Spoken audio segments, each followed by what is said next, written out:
Setiap kali bulan Rabiul Awal, umat Islam di berbagai daerah memusatkan perhatiannya pada satu peristiwa yang cukup monumental, yakni kelahiran Nabi Muhammad SAW. Namun dalam lanskap studi Islam kontemporer, kita semacam disuguhi sebuah pertanyaan yang cukup krusial. Apakah peringatan Maulid Nabi itu sekedar ritual nostalgia yang bersifat seremonial, ataukah ia justru merupakan pemantik kesadaran kritis kita untuk menangkap pesan-pesan profetik kenabian tersebut?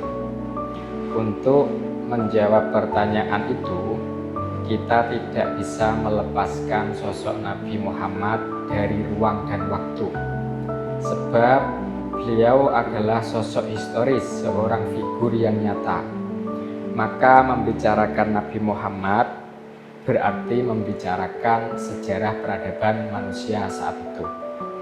Namun bagaimana cara kita menelusuri sejarah tersebut? Nah, ada ujar-ujar lama yang mengatakan tak kenal maka tak sayang. Sebuah pandangan umum bahwa kognisi, pengetahuan itu harus mendahului afeksi, rasa cinta. Kita harus tahu dulu baru bisa cinta. Kalau nggak tahu ya nggak bisa cinta. Akan tetapi dalam lanskap spiritual dan tasawuf, logikanya justru dibalik. Tak cinta maka tak kenal. Kita baru benar-benar mengenal hakikat Nabi Muhammad jika pencarian itu dimulai dari rasa cinta. Tanpa cinta, pengetahuan kita tentang Nabi hanya akan berakhir sebagai koleksi data sejarah. Mungkin seorang akademis, seorang ahli sejarah bisa saja menghafal tanggal lahirnya, bisa saja menghafal silsilahnya hingga kronologi perang yang dipimpin Nabi Muhammad. Namun tanpa adanya mahabbah, rasa cinta, beliau hanya akan dikenang sebagai tokoh masa lalu, bukan sosok yang menggetarkan dan menginspirasi jiwa. Rasa cintalah yang kemudian menjadi kunci pembuka mata hati, yang mampu mengubah teks-teks sejarah yang kaku menjadi energi spiritual yang hidup. Itulah sebabnya cinta sejati tidak berhenti pada rindu yang hanya diekspresikan lewat puji-pujian semata, melainkan cinta sejati itu dapat menyala dalam hati yang kemudian mendorong kita untuk mengadaptasi pesan-pesan kenabian itu dalam realitas kehidupan kita hari ini. Dorongan tersebut itulah yang kemudian mengantarkan kita pada sebuah pemahaman bahwa pesan kenabian pada dasarnya adalah pembebasan.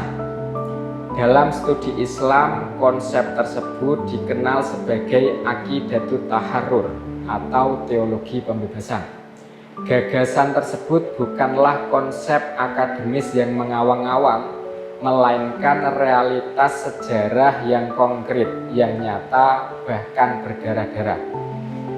Jika kita melihat semenanjung Arabia saat itu, sebelum Nabi Muhammad menjadi nabi, sebelum Muhammad diangkat menjadi nabi, masyarakat saat itu terperangkap dalam tatanan struktur sosial yang mana masyarakatnya sangat dehumanisasi, sangat tidak manusiawi.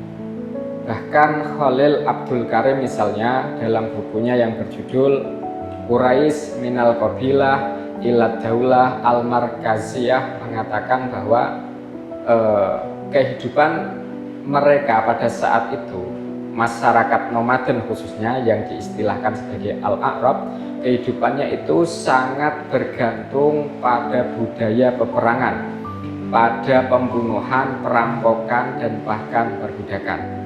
Bagi mereka, cara utama untuk bertahan hidup dan mendapatkan rezeki adalah diperoleh melalui pedang dan panah. Kondisi itulah yang kemudian melatar belakangi lahirnya sebuah tradisi yang cukup kelam, yaitu penguburan anak perempuan secara hidup-hidup. Sebab anak perempuan pandang tidak memberikan kebanggaan secara sosial, sekaligus dianggap tidak menguntungkan secara ekonomi. Mereka dinilai tidak bisa mengangkat pedang, tidak bisa memanah, bahkan tidak bisa berperang. Bahkan dalam suasana peperangan antar suku sekalipun, anak-anak perempuan mereka itu sangat rentan untuk ditangkap dan dijadikan budak. Kejadian sosial dan perlakuan yang sangat kejam dan tidak manusiawi itu kemudian direkam oleh Al-Quran surat An-Nahl. Wa idza busyira ahaduhum bil unsa dhalla wajhuhu muswaddan fahuwa kadhimun. Dan apabila seorang dari mereka diberi kabar dengan lahirnya seorang anak perempuan, maka hitamlah, merah padamlah mukanya. Wa huwa kadhimun, dan dia sangat marah, sangat malu karena hal itu dianggapnya sebagai aib.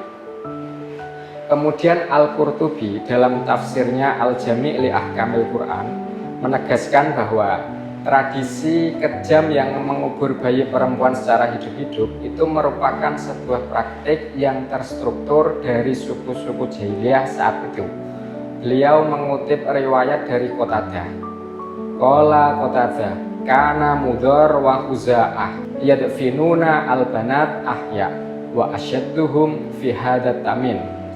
Qatadah berkata, suku Mudhar dan Khuza'ah dahulu mengubur anak-anak perempuan mereka secara hidup-hidup. Wa asyadduhum fi hadat tamim, dan yang paling keras dalam melakukan hal itu ialah suku Tamim.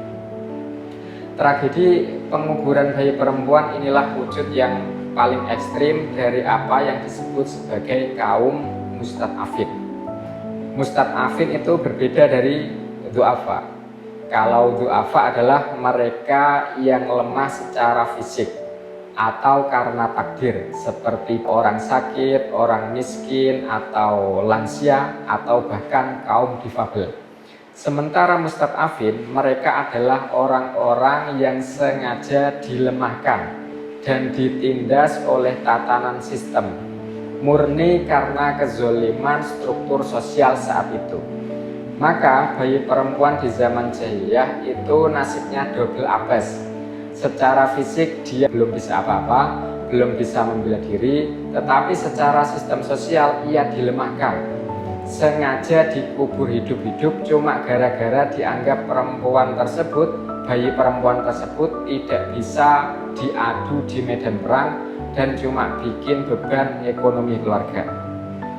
Di Mekah, bayi-bayi perempuan dan kaum perempuan berada di kelas yang paling bawah dalam tatanan kemanusiaan. Hak yang paling mendasar bagi mereka untuk bernafas saja tidak boleh. Disinilah kita kemudian melihat betapa hebatnya Nabi Muhammad. Beliau hadir bukan hanya membawa pencerahan atau membawa ajaran-ajaran ritual semata, atau sekedar menyuruh orang-orang kecil yang tertindas untuk bersikap sabar. Tidak sama sekali. Nabi justru pasang badan dan menghentikan praktik-praktik barbar yang tidak manusiawi itu. Penguburan anak perempuan dihentikan secara total dan pelakunya dikecam keras, dan derajat perempuan dijunjung ke kasta yang paling terhormat. Bahkan Nabi sampai bilang merawat anak perempuan itu tiket emas menuju surga. Itulah mengapa Islam menaruh perhatian besar pada pengasuhan dan pendidikan anak, khususnya anak perempuan. Hadis riwayat Bukhari, Muslim, dan Tirmidzi. Coba kita refleksikan ke zaman sekarang. Tauhid versi Nabi ketika di Makkah saat itu sepertinya semacam menampar cara beragama kita hari ini. Iman yang sejati itu ternyata tidak dimulai dari debat tentang agama yang mengawang-awang itu. Tidak bicara soal sifat-sifat Tuhan, tidak bicara soal surga neraka dan seterusnya, melainkan dimulai dari hal yang paling real, keberanian kita dalam membela orang-orang kecil yang haknya diinjak-injak, membantu orang-orang yang terpinggirkan dan seterusnya. di sekitar kita hari ini sosok mustad'afin itu kan ya masih ada dan nyata. Misalnya mereka para pekerja buruh atau pembantu rumah tangga yang diperlakukan semena-mena oleh majikannya, atau misal para korban kekerasan sosial yang alih-alih dibela justru malah disalahkan dan dibungkam suaranya, atau rakyat kecil misalnya yang terus-menerus ditindas oleh sistem yang tidak manusiawi, kebijakan-kebijakan yang semakin mencekik dan seterusnya. Nah, jika peringatan Maulid Nabi hanya berhenti pada lantunan puji-pujian tanpa adanya rasa peduli pada aspek kemanusiaan, maka sejatinya kita sedang mereduksi ajaran kenabian. Kesalehan yang diajarkan Nabi di Mekah bukan cuma menyuruh orang untuk rajin ikut kajian, tidak sama sekali, tetapi justru membantu orang-orang yang terpinggirkan tersebut. Kemudian setelah 13 tahun Nabi berjuang di Mekah, ketika kesadaran tauhid dan penyelamatan kaum mustad'afin dinilai sudah beres, kemudian atas perintah wahyu Nabi hijrah dari Makkah menuju ke Yasrib. Sesampainya di lokasi, Nabi disambut oleh penduduk kota itu dan dinyanyikan lagu Tola al-Badru alaina, yang artinya bulan purnama telah menyingsing di atas kita. Setelah mapan di kota Yasrib, tindakan monumental pertama yang dilakukan Nabi adalah mengubah nama Yasrib menjadi Madinah. Perubahan itu bukan untuk gaya-gayaan, bukan untuk keren-kerenan, melainkan sebuah deklarasi untuk membangun fondasi peradaban yang baru dan yang lebih humanis tentunya. Madinah sendiri itu artinya kota ya. Namun secara tata bahasa, secara akar kata, ia juga memiliki arti peradaban, tamadun. Dari kata dana yadinu dinan, isim makannya adalah Madinah, yang artinya tunduk, patuh, dan beragama. Maka secara konseptual Madinah dinamakan demikian karena ia adalah tempat di mana manusia, orang-orangnya itu tunduk dan patuh pada aturan, tunduk dan patuh pada hukum dan kekuasaan bersama. Maka asumsinya orang kota pasti tunduk dan patuh pada aturan. Sementara kata tamadun yang artinya peradaban merupakan bentuk masdar dari kata kerja fi'il sulasi nazib, yaitu tamaddana ya tamaddanu tamaddunan. Maka tamadun idealnya tidak bisa dipisahkan dari kehidupan kota, dan kehidupan kota tidak dapat berdiri sendiri tanpa adanya hukum dan keberagamaan din. Itulah sebabnya Nabi bersama seluruh warga Madinah saat itu, baik Muslim, Yahudi maupun kelompok lainnya, duduk bareng meletakkan dasar-dasar aturan main dalam bersosial.